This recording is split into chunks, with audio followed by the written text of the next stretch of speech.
Welcome back to Destinations Travel Podcast. And right now, I would like to introduce Tina Tiano with the Globus family of brands. She's a business development manager. I've known her for probably 11 years in this industry. She is another wonderful business development manager and knows her product inside and out. And I guess, Tina, let's start there and tell us a little bit about what Globus is, because I don't know if a lot of consumers know that name. Right. Well, first of all, Brian, thank you so much for having me. It's my pleasure to be here with all of you. Globus family of brands. Yes, you might not be familiar with us, but we are one of the largest wholesalers in the entire world. We're celebrating our 93rd year in business. I always like to tell people because I want you to feel very comfortable traveling with us. You're in a very safe, secure company that's been in business for quite some time. We have a huge gamut of product under the Globus family brands umbrella. We have escorted touring with Globus and Cosmos product. We have independent travel through our monograms product. And we also have, I like to call the jewel in our crown, which is our Avalon Waterways, which is our river cruise company, award winning, I should add. So all of that kind of falls under the Globus umbrella. Yeah, it's an amazing company, and you do it all over the world, really. Yes, we are now, we have 511 vacations in 74 countries on 6 continents. So yes, we are definitely worldwide for sure. I wanted to just concentrate today on Europe a little bit, and I guess my first question is, why would someone want to tour Europe? Yeah, that's actually a great question because I know a lot of people, when they first are thinking of going to Europe, they're thinking, I don't want to be on a tour. I want to go it on my own. I want to be able to come and go as I please. But touring is really increasing in popularity. And there's a couple of reasons why. First of all, the value of it. We put the components together for people. So they're literally about 30% less in cost than if you were to do it yourself. But the more importantly is you want to get the most bang for the buck, and you also want to, your time is precious as well. So we really put together tours that are now a really good mix of escorted touring, but also a lot of free time built in, because we realize that folks, when they travel, also want time to kind of go on their own and explore a bit on their own. So it's sort of the perfect combination.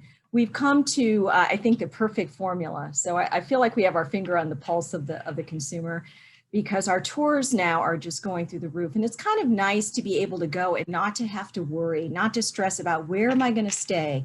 Where am I going to eat? How am I going to get in to see things? All of that is done for you, and it's all under one cost. So it's a good value, it's a good time saver, and we want to make sure that you experience the most for your vacation dollars for sure. Could you explain? I'm going to deviate a little bit from the plan Sure. here. Guaranteed departures and not guaranteed departures. Yes. Guaranteed departures are basically departures that even if there's just one person that's going to be on the tour bus, that tour is going to go. So we tend to funnel our guaranteed departures into our most popular travel times. But we do travel in off times. So with those, normally what those are departures that are still going to go. It's just that we need to get a certain number of people in order to operate. For some reason we didn't get that amount of people, we would move you to another departure date. So I always tell travel agents and consumers that if there's a guaranteed departure around the time frame that you're interested in traveling, I'd go for that, because you know it's a go. That's good to know. I always was curious of that term. Um, some people say that tours are for older people. It's a lot like cruises. It's for older Right. people, or maybe they don't want to feel confined by a tour. Does Globus have anything for those people? Yes, I think those days of touring are over, and I know exactly what you're talking about. I mean, everybody's fears are going to get on a bus and it's going to be jam packed full of people, and the median age is going to be over 90 years old, and it's not like that anymore at all. So we appeal to a really wide demographic. In fact, our age demographic is lowering, and we've also just come out with a new form of touring called choice touring. And it's a revolutionary concept. We just launched it on March 16th, and we're starting with 13 tours this fall and into next year. So basically what that's going to allow you to do is you're going to be on a tour, but in each stop, so in each place where you stop, we're going to stop in just say you're in Scotland, we'll be spending maybe 3 nights in Edinburgh, 2 nights in Pitlochry, 2 nights in Oban, and then 3 nights in Glasgow. In each place, you'll have a menu of excursions that are included in the cost that you can choose from. So you can basically design your own vacation. And they're really unique excursions too. Like you can play a round of golf. I mean, who doesn't want to golf in it's the birthplace of golf, right? So you can golf in Scotland. You'll be able to do a whiskey tasting in Glasgow. So all of those are in there, and you can do as few or as many as you want to, but they're already included in the price, and it allows a person a lot more flexibility in designing their own vacation, even though they have the security of being with a tour guide, with other people, and on a tour itself. Interesting. And so many choices. I looked over some of them today, and it's like it's like going on a cruise, except for when you get to your port of call, it's you're just touring to the next town. You get to pick what you want to do, but unlike a cruise, it's all included, which is Right. great. And that is nice. There's no hidden cost. And speaking of cruises, I think the next thing I want to talk about is this exploding world of river cruising. Oh, yes. When I got into this, 11 years ago, barely anyone even asked about river cruising, and now it's one of the most requested vacations. So can you tell us a little bit about river cruising and how is it different from an ocean cruise? Sure. I've got to tell you, river cruising is my absolute favorite way to travel. I've fallen in love with it. I've been on maybe 11 river cruises, and that was even before I started working for Globus. What I love about river cruising is it's small, it's intimate. The most that we hold on our ships is 150 people. And we even have ships that only hold 36 passengers. So we also have very small river cruise ships, tiny. But the average is about 150. But what's nice is when you go through the rivers of Europe, you're in the interior and you're getting to see, I like to say, the nooks and crannies of a destination, because you're not only getting to see cities like Vienna or Budapest, but you're also getting to see tiny little towns and villages. And you're really close to the riverbank. So you dock and you get on and off at your leisure. So you can pick from a menu of excursions, which again are included, but you also can just get on and off the ship and go on your own, because you're literally docked right in front of the town and you can walk into these little towns. We dock a lot of times after the big cruise ships leave. So what's nice about that is we're docked overnight. You might be able to go into, say, Vienna, and you might be able to go in after all the tourists have left for the day and maybe go to a cafe or to a wine bar and kind of sit with the locals. So it has much more of a feel of cultural immersion. It's about the destination when you river cruise. It's not about the ship. It's about the places that you're going. So it's really caught on. It's become so popular, and it continues just to grow by leaps and bounds. In fact, we even have, if we've got people out there listening that are interested in trying it, but they don't want to commit to a whole week or 10 days, we have river cruises called Short and Sweet, and they're 3, 4, and 5 nights. So if you're planning a trip to Europe and you're going over, you can attach one of those really short river cruises onto your stay. So you can give it a taste, kind of dip your toe in the river cruise waters and see if you like it.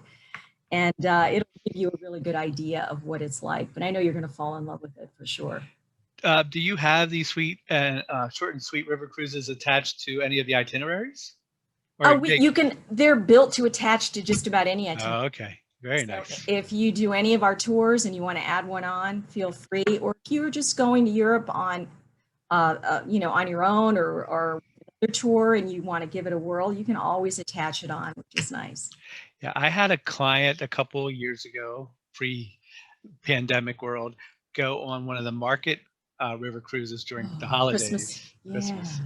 And they will never do anything else ever again. And they felt like they were a local. There's nothing more magical than seeing Europe at Christmas time. And those Christmas market cruises, I got to tell you, they are special. They really are. And we have the short stays on that too. We've got a 5 night. So yeah, you need to give that a try for sure. Don't tempt me. So the title of this podcast is Destinations. So what are some of your favorite European destinations? I'm sure it's That going to be was hard.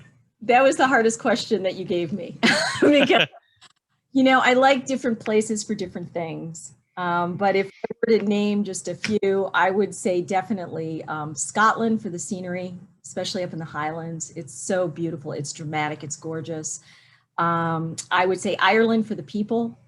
Some of the kindest, friendliest, wittiest, warmest people I've ever met traveling. France for the culture.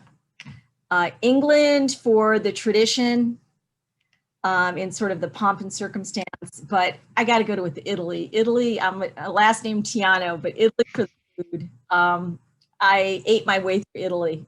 So those would be some of my top picks. But there's so many beautiful places to go. And again, why it's great to use a professional travel agent such as yourself, because you can help kind of match the client to what they're looking for in their vacation experience, whether they want to go do outdoorsy things, whether they want to go to museums, whether they want to go, to pubs and have a pint with the locals. All of that is available, and it's your job, I guess, to kind of help people discern where they want to go. And that's the thing with the whole Globus brand and touring, river cruises or land-based touring, that is so great is that you can really specialize it to your interests. If they have religious tours, um, I, I had someone do a castle based Mhm. tour, food based tours. I mean, there's just so many things based on your interest. We Um, do, and that's a really good point. We even have on our river cruising, we have specialty cruises, and that cruise is geared towards sort of a niche. Like we have wine tasting cruises, we have author cruises where we have an author on board. We have Diana Gabaldon, who wrote Outlander. She's the godmother of our cruise line, so she does a couple of sailings that she's on, and you get to meet her and so on. So yeah, we do offer a lot of specialty travel if you have a specific interest. History cruises, food tours, all things like that. nice.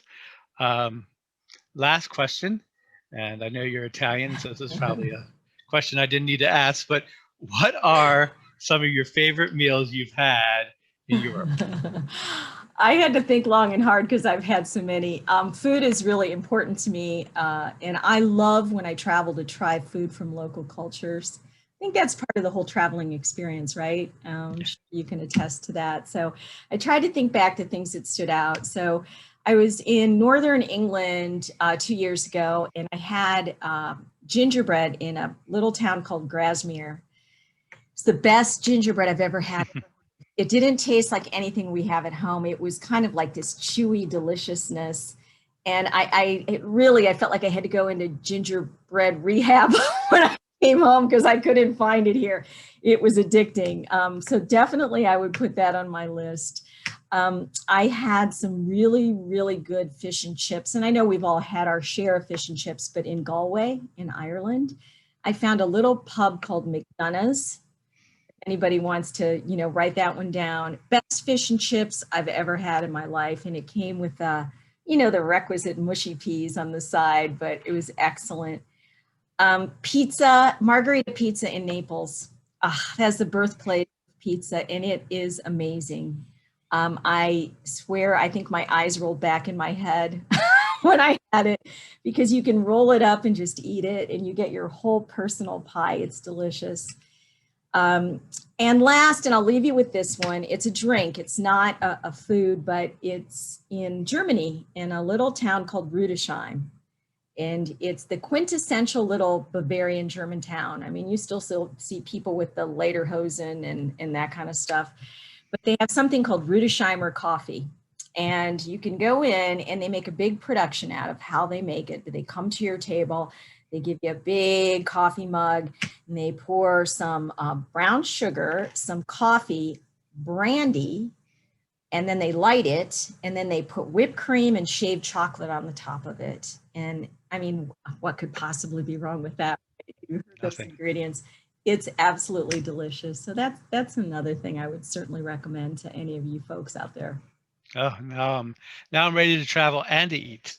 So just always how I am every day. So Tina, thank you very much for being my guest for this episode. I'd love to have you back to talk about some other continents that you guys travel to at a later date.